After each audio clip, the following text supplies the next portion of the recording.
Assalamualaikum, selamat sore guys. Kita berjumpa kembali di Has Channel, saluran YouTube yang membahas tentang profesi dan dunia kewartawanan. Seperti yang saya janjikan pada edisi sebelumnya, edisi ke-7 kali ini kita akan membahas tentang uji kompetensi wartawan. Ada quote yang menarik yang disampaikan oleh Ketua Dewan Pers periode 2010-2013, Profesor Dr.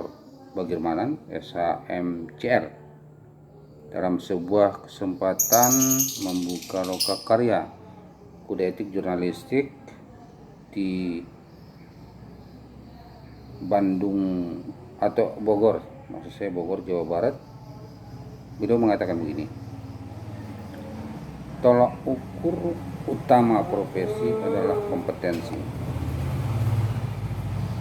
Profesi tanpa kompetensi seperti pepesan kosong. Kalau berbunyi seperti bumbung kosong, nyaring tapi tidak bermakna. Nyaring tapi tidak memberi makna. Wartawan adalah sebuah profesi, kompetensi menjadi syarat wartawan yang baik dan benar. Nah, itu pernyataan beliau pada Juni 2010. Kemudian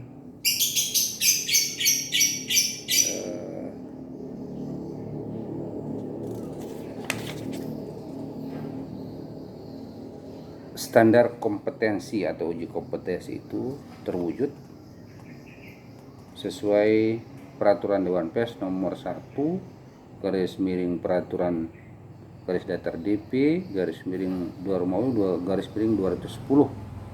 tertanggal 2 Februari 2010. Tepat seminggu kemudian, 9 Februari 2010, dalam acara Puncak HPN di Palembang, Sumatera Selatan, ada 19 pimpinan kelompok perusahaan pers nasional meratifikasi sebagai bagian tidak terpisahkan dari peraturan perusahaan mereka. Nah, itu dasar pelaksanaan dari uji kompetensi itu yang saya kutip di buku Pedoman Ujian Kompetensi Wartawan.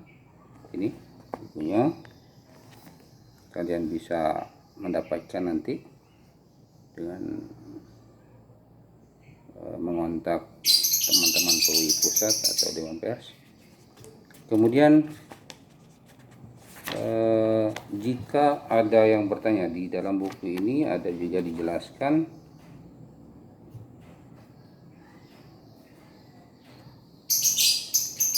manfaat, ya. Jadi manfaat yang didapat oleh peserta. Ya, ini ada 6. Secara teorinya ada 6. Pertama, itu meningkatkan kualitas dan profesionalitas wartawan. Ya. Kedua, menjadi acuan sistem evaluasi kinerja wartawan oleh perusahaan pers. Yang ketiga, menegakkan kemerdekaan pers berdasarkan kepentingan publik. Keempat, menjaga harkat dan martabat kewartawanan sebagai profesi khusus penghasil karya intelektual. Kelima,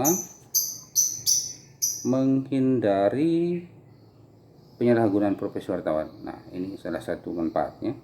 Kemudian yang keenam, menempatkan wartawan pada kedudukan strategis dalam industri pers. Itu manfaat-manfaat yang kemudian diperoleh oleh para peserta uji kompetensi, yang ini juga diakui oleh teman-teman para peserta pasca mengikuti UKW dan dinyatakan lulus. Kebetulan saya juga pernah menjadi salah satu pendamping pembina. Saya tanyakan itu, mereka mengiyakan bahwa ada banyak manfaat yang bisa diperoleh setelah mengikuti uji kompetensi itu, karena menurut mereka sebelum melakukan atau mengikuti uji kompetensi mereka tidak menyadari itu, tidak memahami tugas-tugas sebenarnya yang dilakukan oleh wartawan, padahal mereka lakukan setiap hari bahkan. Dan memang benar bahwa uji kompetensi ini adalah salah satu cara untuk mengadministrasikan tugas keseharian para wartawan. Nah, itulah tugas sebenarnya para wartawan yang saya yakin kalau wartawan sudah menjalankan tugas sesuai yang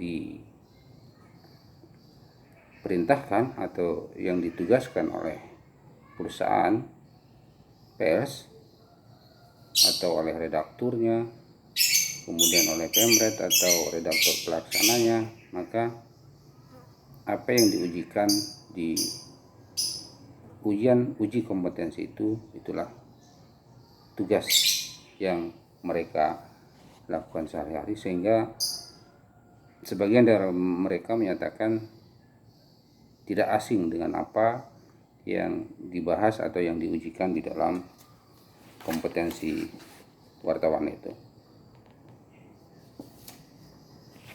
Kemudian kita berlanjut kepada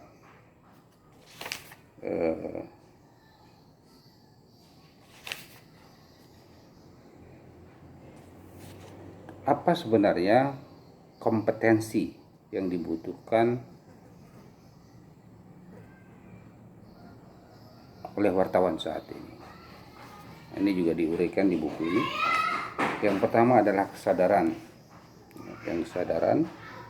Yang diantaranya kesadaran etika dan hukum. Kemudian yang kedua, pengetahuan. Ya, wartawan dituntut untuk memiliki teori dan prinsip jurnalistik, pengetahuan umum, serta pengetahuan khusus. Ya, wartawan juga perlu mengetahui berbagai perkembangan informasi mutakhir di bidangnya. Pengetahuan umum, pengetahuan khusus, kemudian pengetahuan teori dan prinsip. Kemudian yang ketiga, skill. Wartawan mutlak menguasai keterampilan jurnalistik seperti teknik menulis, tentu wartawan harus bisa menulis. Kemudian teknik wawancara. Nah, di uji kompetensi itu juga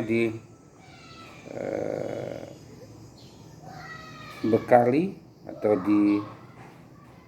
diajarkan tentang teknik wawancara, kemudian teknik menyunting. Selain itu, wartawan juga harus mampu meriset, melakukan riset, investigasi, analisis, dan penentuan arah pemberitaan, serta terampil menggunakan alat kerjanya termasuk teknologi informasi. Jadi wartawan yang terakhir ini tidak boleh gaptek, dia harus menguasai teknologi informasi. Kemudian dia juga harus punya skill tentang keterampilan peliputan.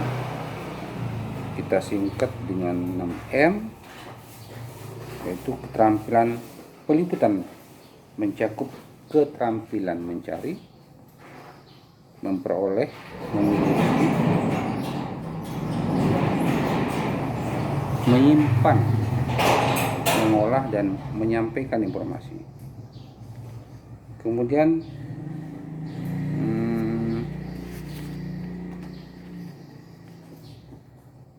kita lanjutkan tentang kompetensi kunci.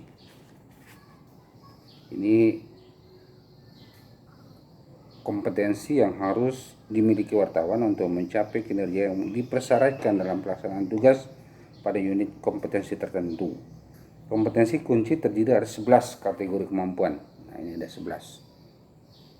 Pertama, memahami dan menaati etika jurnalistik. Yang kedua, mengidentifikasi masalah terkait yang memiliki nilai berita. Ketiga, membangun dan memelihara jaringan, membangun dan memelihara jaringan dan lobby. 4, menguasai bahasa. Yang kelima, kunci kompetensi yang harus dimiliki,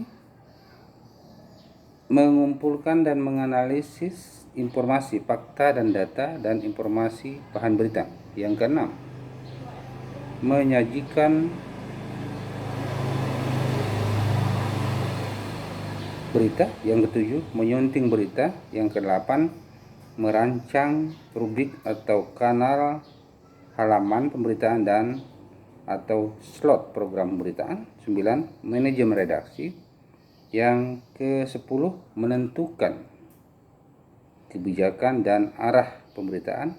Yang ke-11, menggunakan peralatan teknologi pemberitaan.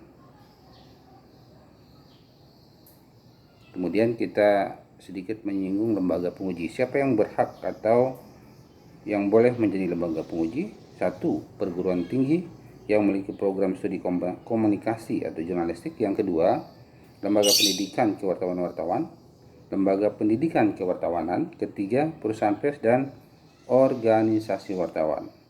Nah, organisasi wartawan salah satunya adalah PWI. Sudah diberikan wewenang untuk melakukan pengujian atau uji kompetensi. Jadi itu diantara hal-hal yang menyangkut uji kompetensi. Di edisi selanjutnya kita akan membahas tentang elemen-elemen kompetensi yang diujikan oleh para penguji untuk 3 level ujian. Pertama, wartawan muda, kemudian wartawan madya, yang terakhir UKW untuk wartawan utama. Nah, apa saja kualifikasi kompetensi yang dibutuhkan oleh ketiga jenjang wartawan itu kita akan bahas di edisi ke-8. Kami berharap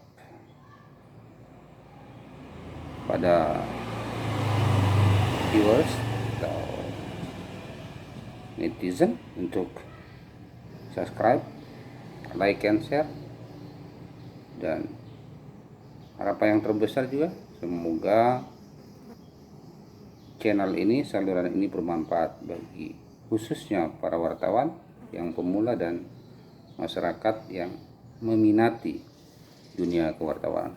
Demikian kita lanjut, insya Allah kita lanjutkan nanti. Assalamualaikum warahmatullahi wabarakatuh.